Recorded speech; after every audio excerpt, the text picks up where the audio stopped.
Okay, hi everyone. So this is day 6 of Crohn's and Colitis Awareness Week. It goes from December 1st to December 7th, but really every day should be Awareness Week. We should be out there spreading awareness, just really kind of filling people in on what we go through and why we need a cure, why we need research for other medication and all that good stuff. So I didn't really have a good topic to talk about. I knew I just wanted to do a video for Awareness Week. What I've decided to do is, I guess, just talk about my whole year because we're at the end of the year. Time has gone so quickly. So not gonna lie, I've had a pretty shitty year actually. That pun was intended.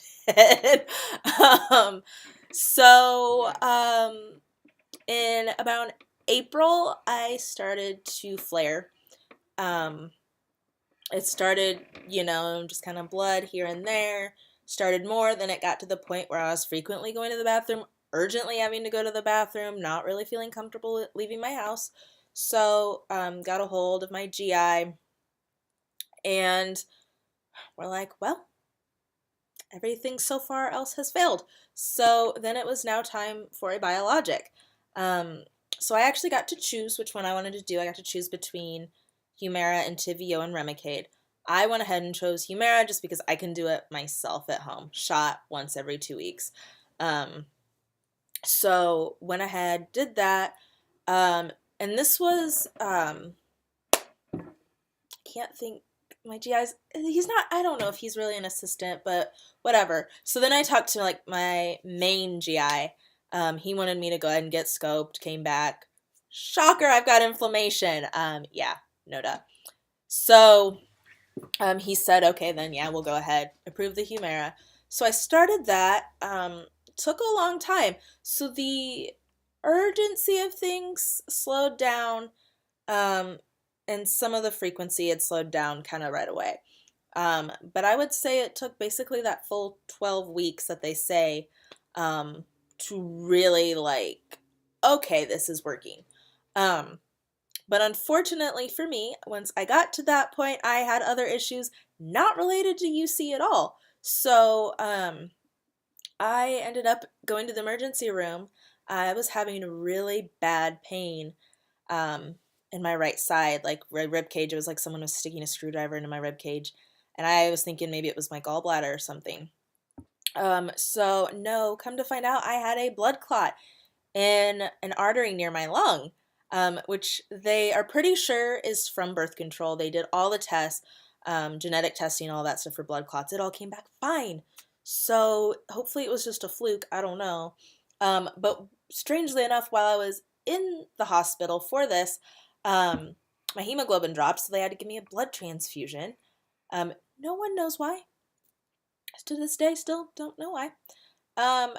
They also gave me a preventative antibiotic while I was in there because they thought they saw something in my lungs, maybe pneumonia, wanted to start fighting it. That didn't end up well for me at all. So anyway, I thought things were going good. The UC, great, awesome, okay. I'm out of the hospital for about a week, and I start having that urgency again, frequency, very runny stool. Didn't really know. It was weird because it just seemed like if it was my flare coming back, it was just like bam, came back real quickly. So I had an appointment with my GI coming up. I tried to get in sooner. I couldn't. So, but he ordered a stool sample test for me. So I did that. I think I turned it in on like a Friday or something. And I think Monday was a holiday because now we're in August.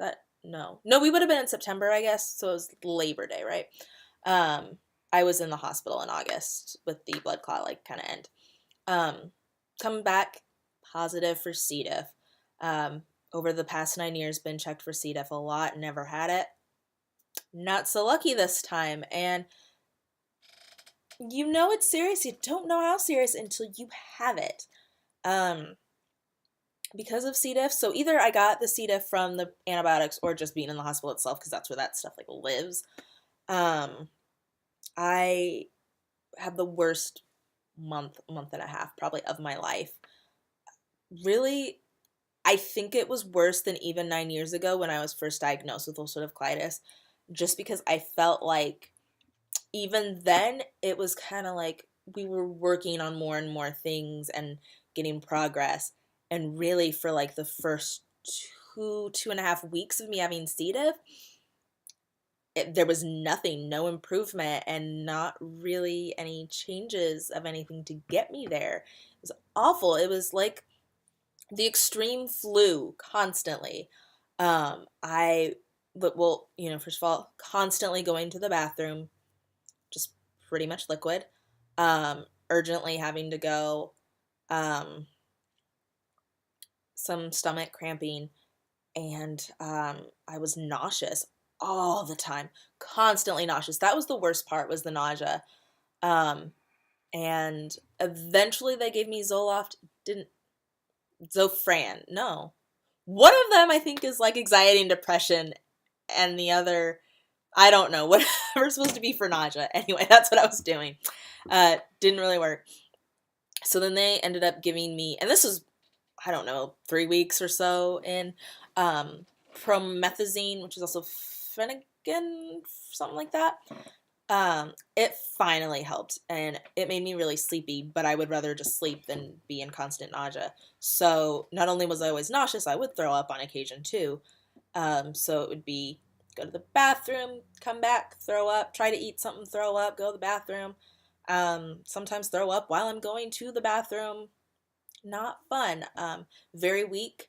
When I would shower, afterwards, I would just have to just sit on the floor for a while because I was so exhausted. Like, I didn't know if my legs were going to support me, because I was just so weak, so exhausted. Um, they started me on antibiotics, 125 milligrams 4 times a day. So I was taking that, and then after 14 days, there's no improvement. They doubled it, so 250 milligrams 4 times a day. And I was on that for a very long time, just until like the last couple weeks. And then my doctor said since I'd been doing better that I could go ahead and taper and start doing 3 a day, then 2 a day. So right now I'm on 1 a day. Next week I'll do 1 every other day, and then I'll be done. Because being on those antibiotics also worries me, and it's also, maybe I would be in a really good spot, because I feel like if I'm having those antibiotics, then my probiotic and everything that I'm taking isn't taking full effect, can't really kick in and get me where I need to be. So let's see, I did that. During this time, I'd also started taking iron infusions. I saw a hematologist after, with the whole thing with the blood clot, and he suggested that, to really get my hemoglobin up, which it has. So it's at 11 right now, and he would like to see it at a 12, so I'm almost there. So once every 2 weeks, I would go in for an iron infusion. Really simple. So it only takes 5 minutes. They have it in a syringe. They put an IV in over a 5-minute period, slowly just inject it. But then for every 15 minutes, like 3 times after that, they check my vitals, and then I get to go home. So just like an hour it takes. The first time I went in for that, I was really sick. I had a bag with me, sat there, threw up. Actually, I found out later they thought I was pregnant, just because of the fact that a lot of pregnant women have to get, because they knew I was on blood thinners, a lot of pregnant women have to get blood thinners, and I was sitting there throwing up. I was like, no, I'm actually like seriously sick. So then, even like the 2 weeks after that, and then coming in, they're like, you look so much better. Like, yeah, I don't look like death walking anymore, because I looked and felt like death at the time. Even like getting there, I struggled to even walk to the infusion center. Like, I probably should have taken a wheelchair through the hospital, but I didn't think I needed to until I was like almost there. And then I'm like, I'm dying. I need to sit down so bad. So I did take a wheelchair out of there. Let's see, what else was there? I said didn't eat a whole lot because I was so nauseous. Eventually started to be able to. They had me stay away from fruits and vegetables and dairy for a while, just because that's harder on your digestive system when you're already having to go to the bathroom a lot.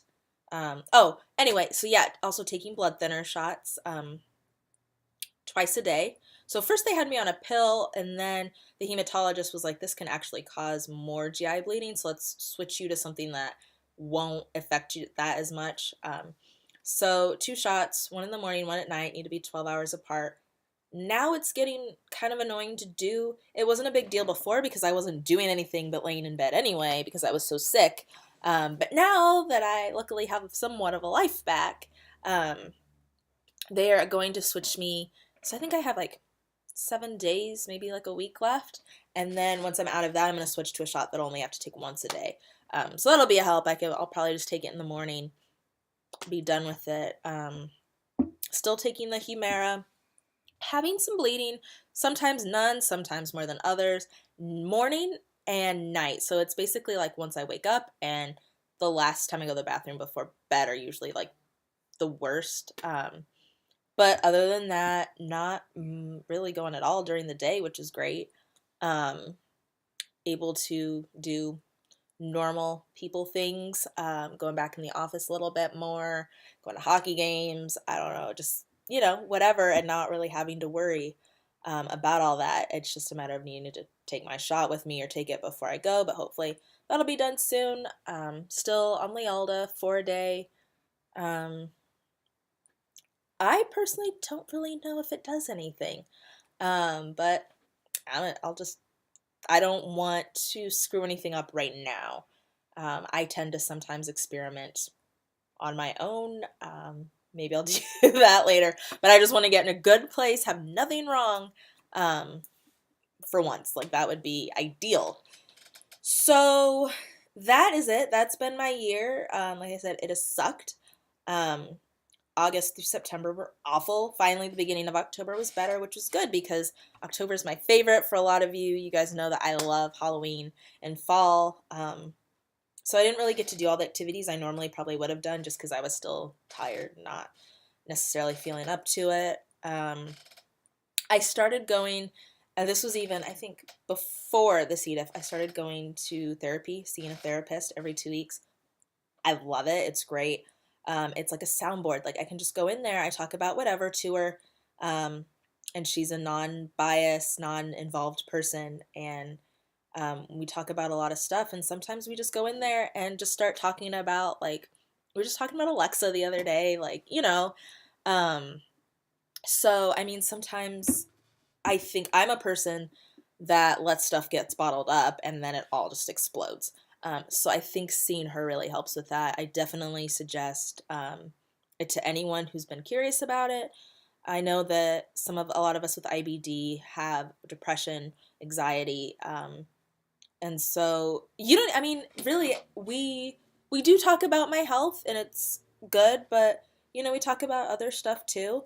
So just I would say don't ever be afraid to go do that, or feel like you're going to be judged, because you will get no judgment here at all. So do whatever you think is going to be best for your health. Other than that, I think that's all. Oh, I will also say during C. diff, my parents pretty much lived with me during that time, which was great because I probably would have been a lot worse off because I wasn't in a condition to get up and make my own food or drive to the pharmacy or anything like that. So I'm forever grateful to them. But that's just how legitimately seriously sick that I was. So I hope no one ever gets ulcerative. No. Well, I also hope no one gets ulcerative colitis, but I hope no one gets C. diff. I think even having IBD on top of it, it was like they were fighting who gets the spotlight. So doing a lot better now. So usually always just try to think this will pass. It'll get better eventually. So yeah, awareness week though, get out there, shed some awareness, share your story. Just do whatever it is that you are comfortable with doing. But get a part of it. We have this. I've realized, it sucks, but might as well own it because this is who we are. This is our life. So, that's been my year. Hoping for a better 2019. Maybe one that doesn't make me hit my pocket max on my insurance. First year I turned, no, that's not true. No, I turned 26 last year, 27. Yeah, 27 this year, so I got kicked off my parents' insurance. Had to pay for my own, and I used the crap out of that insurance. maxed it completely out. Got my money's worth for sure. So yeah, anyway, happy Awareness Week, and I hope everyone has a great holiday coming up.